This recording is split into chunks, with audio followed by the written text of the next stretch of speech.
Hello and welcome to the fifth video podcast. In this podcast, we will see Europe transform from the Roman era to the medieval one. We'll also witness the rise of two great world religions, Christianity and Islam. The end of the Roman Empire was a transformative period for the West, a time of great migration and change. The learning objectives for this unit are: number 1, explain the causes and consequences of the decline and fall of the Western Roman Empire. Number 2, understand the reasons for Christianity's rise and spread throughout the Roman world. Number 3, identify and describe the Byzantine Empire. And number 4, describe the rise of Islam and understand its spread across North Africa and into Europe. When we left off last week, we saw Rome enter into a period of peace and stability under the leadership of successive Roman emperors, beginning with Augustus, who you see here. We call this time the Pax Romana, or the Roman peace.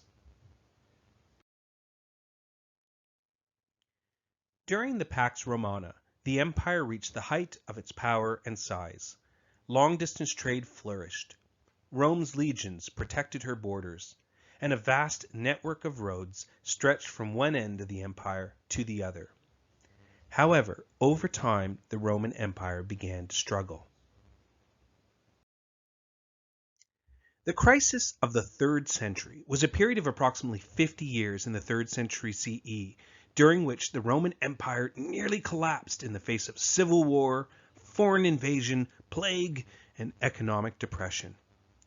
By the middle of the 3rd century, Rome's vast empire had become increasingly difficult to control.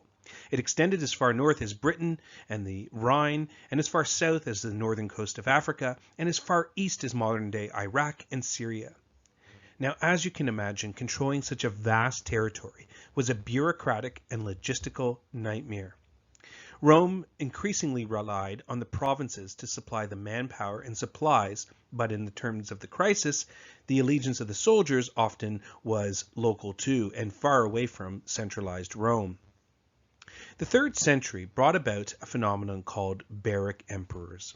These were men who were usually generals or military leaders, and they had used their power to gain the favor of the soldiers. The idea is that they are elected or chosen by the army in the army barracks. That's where the term barrack emperors comes from.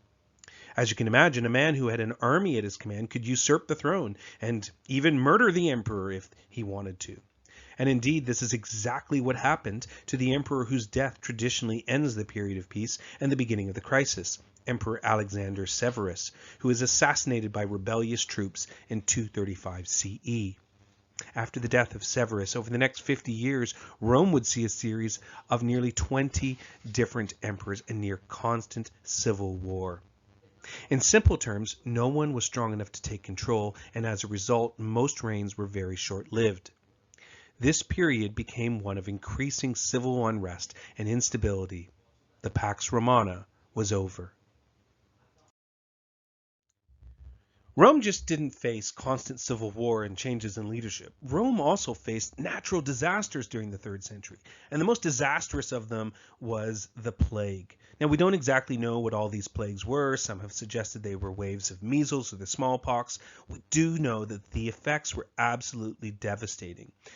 Two of them, which I can name, would be the Antonine plague, which actually happened just before the 3rd century, and that had already decimated the ranks of the Roman armies. And then the worst of it was between 249 CE and 262 CE, a plague that they called the Cyprian plague, devastated the Roman Empire so much that in some cities, such as the city of Alexandria, nearly everybody died. Alexandria, for example, experienced a 62% decline in population.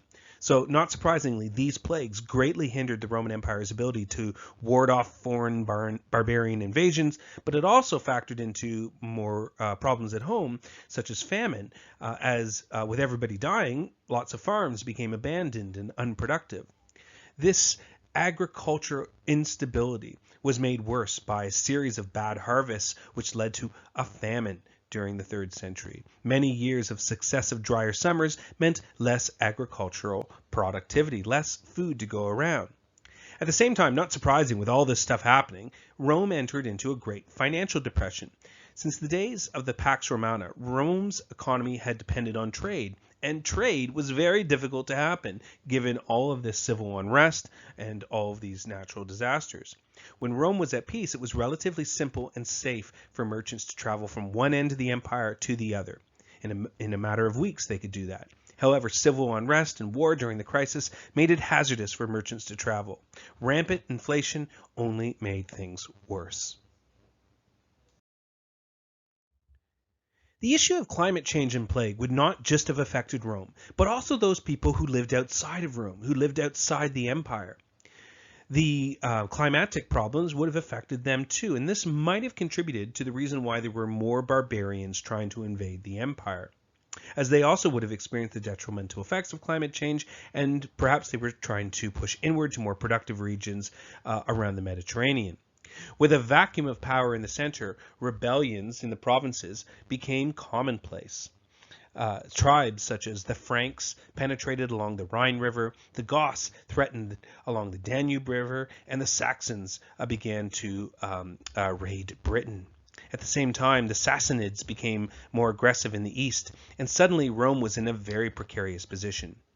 It should be noted that most of these tribes, the main goal for them was to just find land to farm in to survive. They didn't necessarily seek the destruction of the empire. In fact, they wanted to join it.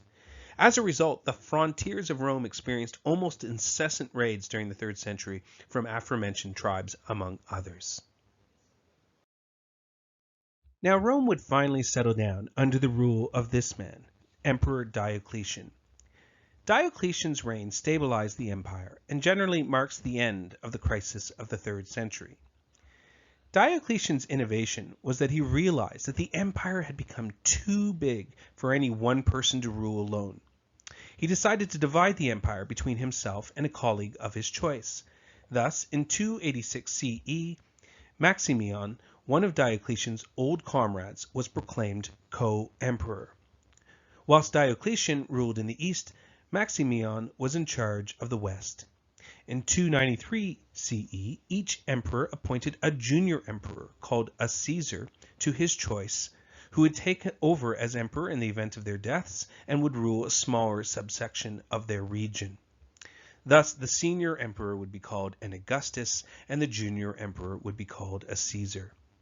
This was the beginning of the tetrarchy, which means rule of 4.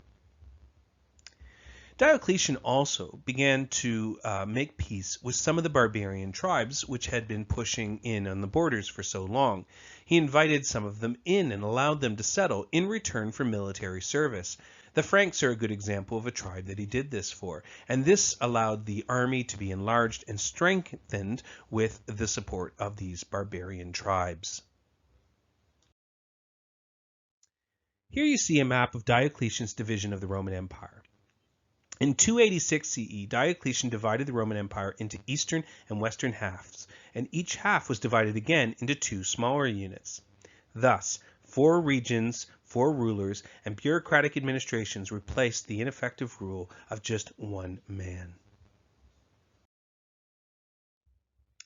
It was against this backdrop that Rome also experienced massive change with respect to religion. Now, traditionally, Rome had always been very accommodating with respect to other religions. You see, the Romans were polytheistic. That is, they believed in many gods. In fact, many of their gods had direct correspondence to Greek gods. Some of the most important are Jupiter, Juno, Minerva, and Mercury and Mars. Here you see an image from Pompeii depicting 2 Lares, who were protective deities, and in this case the sons of the god Mercury, pouring wine from a drinking horn into a bucket. Now, the one religion which was quite a bit different for the Romans was Judaism. The Jews were monotheistic, that is, they believed in one god. Initially, the Jews in the Roman Empire were left mostly at peace to practice their religion. However, a Jewish rebellion in 66 CE, which the Romans brutally suppressed, made that situation a little bit more uneasy. Added to the mix, there were other foreign religions which began to spread throughout the empire. Mystery cults such as the Egyptian cult of Isis, the Greek cult of Dionysus, and the Egyptian cult of Cybele all achieved high popularity within Rome.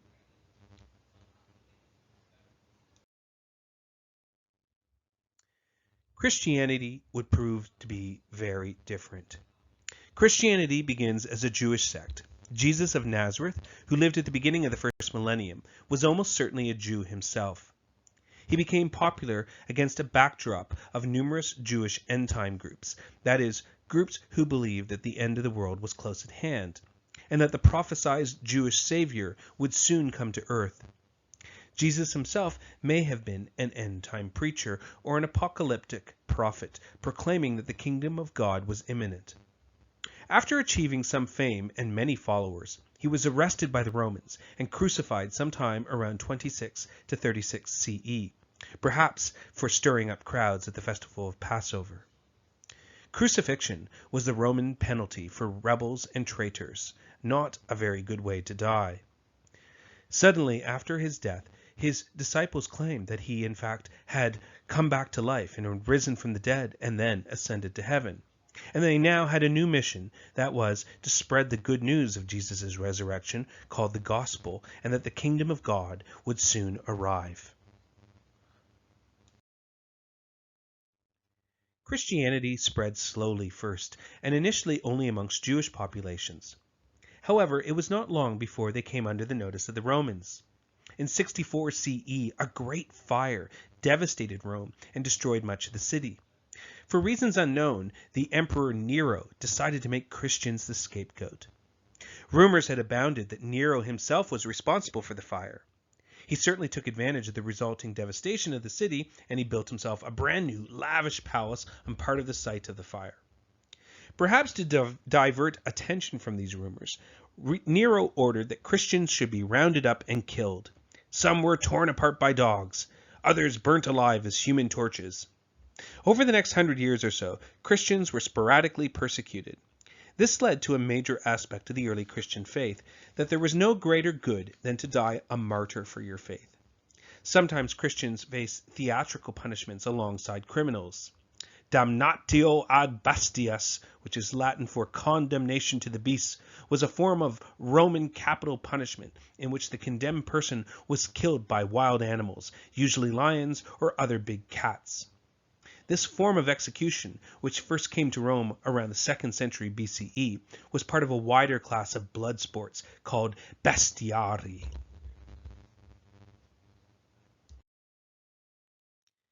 After the death of Jesus, his followers began to spread his message and the stories of his life throughout the Roman Empire, particularly in the Eastern Roman Empire. Now, initially, this was something which spread only amongst Jewish communities. As the disciples of Jesus were Jews themselves, they brought his message to other Jews. Some converted and joined Christians, others did not. But to the surprise of many observers, it wasn't just Jews who were interested in this new faith. It was also who the Jews called Gentiles, that is, non-Jews or pagans, who also wanted to join the movement. This unexpected occurrence raised questions of inclusion. Should these pagans become Jews first, which would entail circumcision and following dietary laws and Sabbath observance? At a meeting in Jerusalem in around 49 CE, a council of Christians decided that pagans could indeed join the movement without becoming Jews. And by the end of the 1st century, there were many non-Jewish Christians, in fact more non-Jewish Christians than Jewish Christians in the movement. One of the most important early followers of Christianity started off, in fact, as a persecutor of Christians, and that was Paul of Tarsus. Paul of Tarsus was born a Jew, and according to his own testimony, Paul persecuted some of the early disciples of Jesus in an area of Jerusalem prior to his conversion. According to the story in the Christian Bible, Paul was traveling along the road from Jerusalem to Damascus on a mission to arrest them and bring them back to Jerusalem, when the resurrected Jesus appeared to him in a great light. He was struck blind, but after 3 days his sight was restored, and Paul began to preach that Jesus of Nazareth was in fact the Jewish Messiah and the Son of God. Paul would help spread Christianity to Gentiles or non-Jews across the Roman Empire. By around the year 200 CE, Christianity had fully emerged as a religion distinct from Judaism. Here you see a map detailing the expansion of Christianity to 200 CE. After its origin in Palestine, early Christianity had found its main centers in the Greek-speaking cities of the Roman East. Missionaries such as Paul also brought the new faith to the Latin-speaking West, such as Rome itself, as well as to Ethiopia and Mesopotamia. However, Christianity would find its greatest patron in the Emperor of Rome himself. By the 4th century, Christianity had slowly begun to spread into the upper echelons of Roman society. It would be Constantine, who is sometimes known as Constantine the Great, sometimes known as Saint Constantine if you're a Christian, who would change the fortunes of Christians completely. Constantine was born sometime in the later 280s, and he was sort of a typical product of a military governing class of the later 3rd century. He was the son of a junior emperor, or Caesar, of the West. His father had started off as an army officer, but had risen through the ranks, and was eventually made a junior emperor under Emperor Maximian, who was the co-senior emperor with Diocletian. Probably most important for Constantine's subsequent life, his mother Helena was a devout Christian. Constantine himself was raised to sacrifice to the old Roman gods, but his mother's influence on his later life is indisputable. Constantine lived his entire life in the imperial court and eventually serving as a high-ranking staff officer for Diocletian. Upon the death of his father, many contenders arose for control of the West, including Constantine himself, and at one point 6 different men claimed to be the new ruler of the West.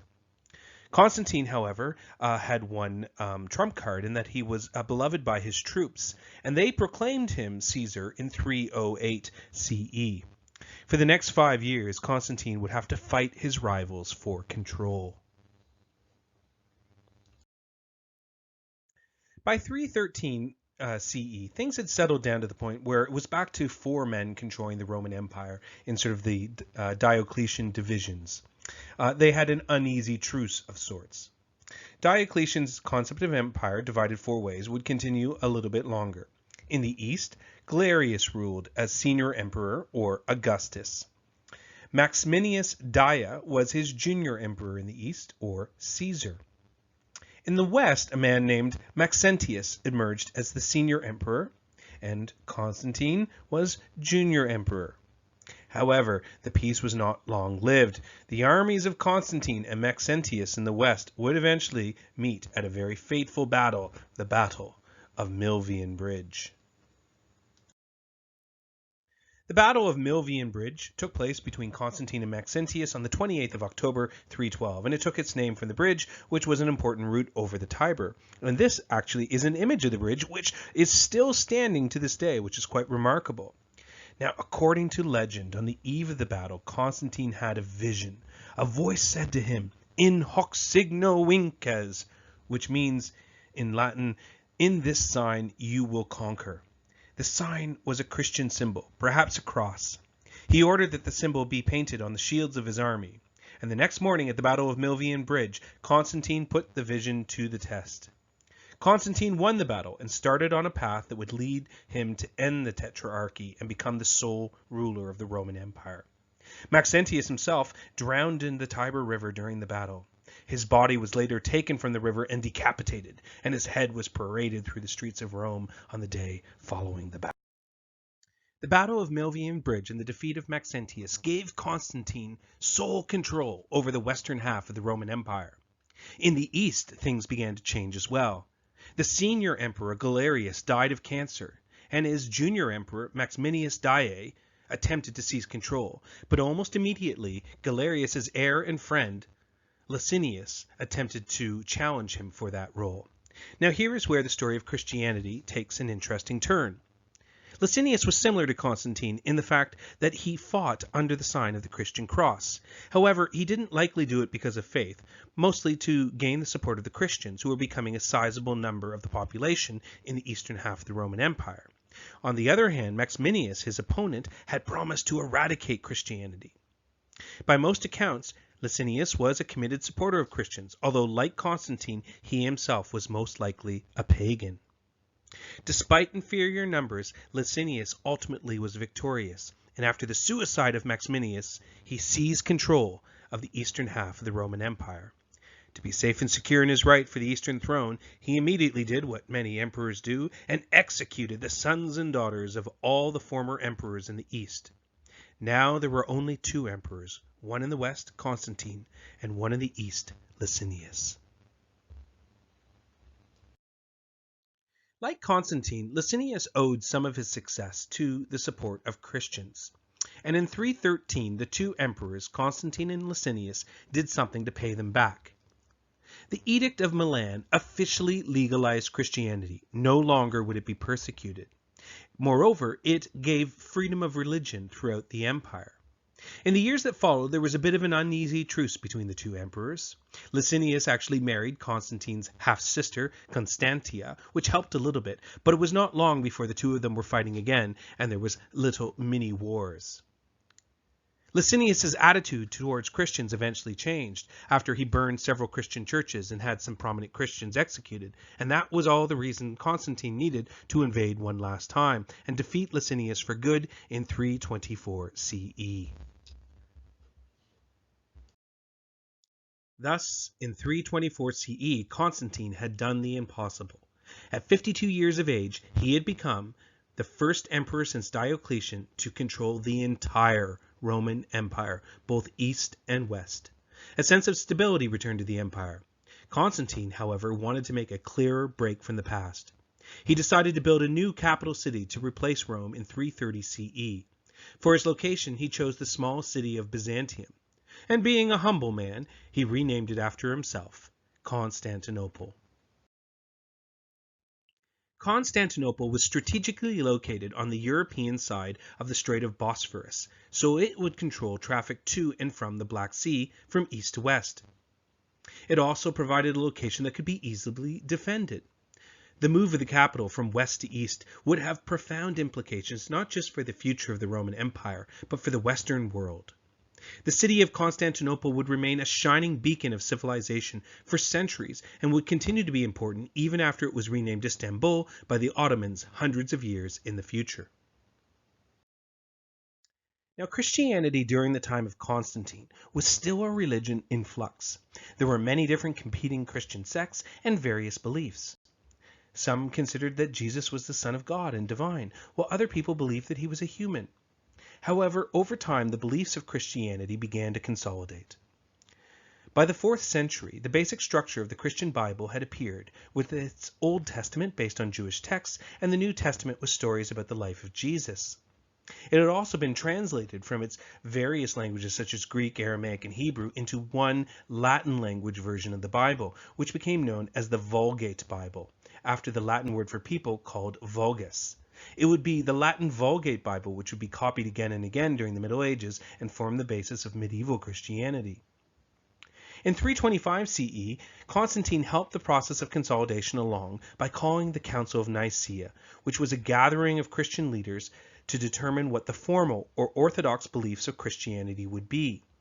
The result of this council was the Nicene Creed, which laid out the agreed-upon beliefs of the council. Many Christians still recite the Nicene Creed today as part of their church services. It was also this time that a clearer hierarchy of the church began to appear. At the top were bishops, usually one bishop per city. They were in charge of all the Christians in a particular region. Beneath bishops were priests who tended to the day-to-day needs of the Christian population, such as baptizing babies or holding church services, etc. However, a new branch of the church also emerged, which we call monasticism, which were the monks and the nuns.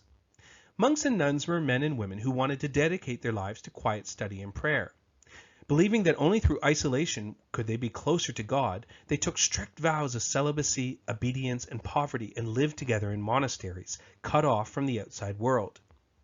However, while Christianity had achieved remarkable success by the 4th century, it was still mostly contained to urban areas and cities close to the coast around the Mediterranean. In 380 CE, Christianity finally reached the zenith of its power in the empire. The Emperor Theodosius issued an edict which made Christianity, specifically the one based on the Nicene Creed, the official religion of the Roman Empire.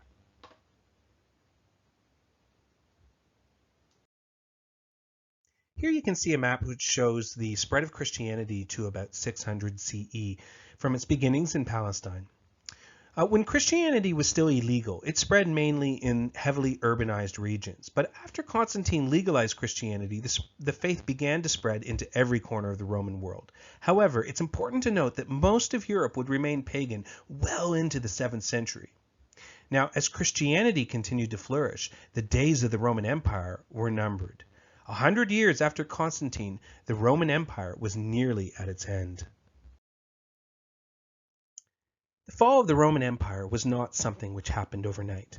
It was a slow and gradual decay. Eventually, the empire just found it more and more difficult to maintain control over such a vast region. One of the first tangible signs that things were going bad was the withdrawing of troops from the frontier to protect the heartland of Rome. They had to do this because Rome itself was increasingly becoming vulnerable. In 410 CE, for the first time in 800 years, the city of Rome itself was captured and ransacked by an invading army. The empire was forced to abandon its province of Britannia on the frontier and bring the troops home. While Rome itself was recovering from the ransacking in 410, Roman Britons were forced to defend themselves against invading Germanic tribes such as the Angles and the Saxons. Over time, these tribes succeeded and established new Anglo-Saxon kingdoms where once the Roman cities stood. This is why we speak English, which is really just Anglo-Saxon, rather than a Romance language based off Latin. Finally, on September 4th, 476 CE, faced with an advancing army led by the Germanic leader Odoacer, the last Western Roman emperor, Flavius Romulus Augustus, abdicated the throne of the Western Roman Empire. He was just 16 years old. By convention, his abdication marked the end of the Roman Empire. People would later refer to him as Augustulus, or Little Emperor. The end of the Western Roman Empire marked the end of one era and the beginning of a new one, the Middle Ages. However, as we discussed in the last unit, the eastern half of the Roman Empire continued on. Eventually, it would be called something different, the Byzantine Empire. But it would continue for several centuries, and, in many ways, it retained a unique Roman identity. Here you see a map of Europe after the fall of the Western Roman Empire. In the absence of Roman control, Europe broke up into individual Germanic kingdoms. However, it is important to note that for many people, life remained mostly the same. These Germanic tribes, although they had seized control of the territories from Rome, had themselves been thoroughly Romanized. The Franks, for example, would lose their Germanic language and speak Latin instead. Their Latin, of course, would become French, and their land one day would be called France. In the east, the Roman world continued. Indeed, they continued to call themselves the Romans, and there were even a few half-hearted attempts over the centuries to reclaim the West. But it was different, and it would never be the same as it once was.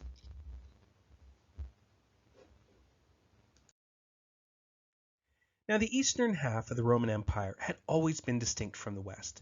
For one thing, they tended to speak Greek in the East rather than Latin. This is a legacy of the Greek Empire of Alexander the Great. Over time, the eastern half became something unique and truly distinctive from ancient Rome. Historians refer to the eastern half as the Byzantine Empire. It would continue to endure throughout the Middle Ages and would not fall until 1453 when it was conquered by an invading Islamic force, the Ottoman Turks. The Byzantines actually had a brief resurgence when it seemed almost that the great Roman Empire might be whole again under Emperor Justinian. However, Justinian is most remembered today for the fact that he ordered that all the various Roman law codes from the centuries be compiled and edited into a single unified code. The Corpus Juris Civilis that was compiled under his watch would become the basis of all Roman law today, which, as we discussed in the last unit, covers a significant part of the planet. During his reign, Justinian sought to revive the empire's greatness and reconquer the lost western half of the historical Roman Empire. And he was partially successful, as you can see on this map. He reconquered parts of Italy, Spain, North Africa, and the Middle East. However, it was the last gasp of the Roman Empire, and it would not last. Justinian's hold over these territories was extremely tenuous, and it did not outlast his death. In the wake of the fall of the Roman Empire, another major world religion, Islam, would arise and become a major competitor to Christianity for dominance in the West. The word Islam means submission to the will of God, and all followers of Islam are known as Muslims. Muslims are monotheistic, like Christians and Jews, and worship one God, an all-knowing God, who in Arabic is known as Allah. In many ways, Islam was a continuance of faith from Judaism to Christianity. Indeed, all three peoples in these religions are known as people of the book, since all three religions share some texts. The Prophet Muhammad, who was the founder of Islam, was born in Mecca, Saudi Arabia, around 570 CE. For Muslims, Muhammad was the final prophet in a long line of prophets, which included Jesus and Moses, sent by God to reveal their faith to mankind. According to Islamic texts and traditions, an angel named Gabriel visited Muhammad in 610 CE while he was meditating in a cave. The angel ordered Muhammad to recite the words of Allah. Starting in around 613 CE, Muhammad began preaching throughout Mecca the messages he received. Like Christianity before it, Islam would be incredibly successful, and it spread very quickly. The expansion after Muhammad was rapid. Within 150 years, it had spread through the Middle East and across North Africa and even into Europe. It quickly began to rival Christianity in both popularity and influence. Islam became the predominant religion across the Middle East, much of Anatolia, and North Africa. And Islam also began to expand into Europe. In 711 CE, Muslim forces invaded and in 7 years conquered the Iberian Peninsula. This is modern-day Spain. This Spanish area would become one of the great Muslim civilizations, reaching its summit with the Umayyad Caliphate of Cordova in the 10th century.